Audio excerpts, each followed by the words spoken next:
রূপালী জগতের নামে অশ্লীলতা আছে না নাই?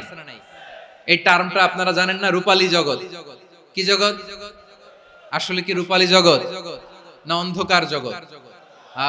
আমার বোনেরা, আপনাদেরকে যে কি বলে তারা বুঝায়, রূপালী জগৎ শুনেই আপনি ভরকে যাবেন না।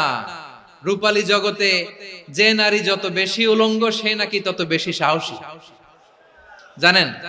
বলে এটা একটা সাহসী নারী, খুব সাহসী পদক্ষেপ তার।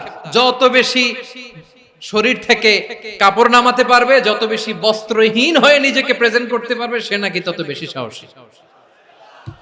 আমার চট্টলার ভাইয়েরা, শয়তানের প্রথমে এজেন্ডা ছিল বনি আদমকে বস্ত্রহীন করা। সে আদম এবং হাওয়া আলাইহিস সালামকে নিষিদ্ধ গাছের ফল খাইয়ে তাদেরকে বস্ত্রহীন করেছে। এই জামিনেও সে আমাদেরকে বস্ত্রহীন করতে চাইবে। এই রূপালী জগতের নামে তারা এটা করে। আমার প্রিয় বোনেরা, আপনি জানেন না আপনার দাম কত।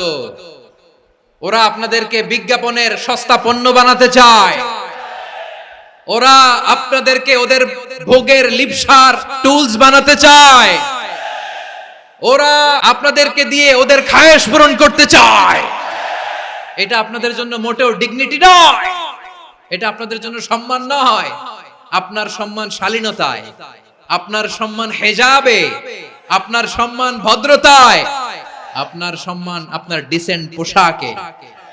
পোশাক বলে দেয় এই নারীটা ভদ্র না অভদ্র।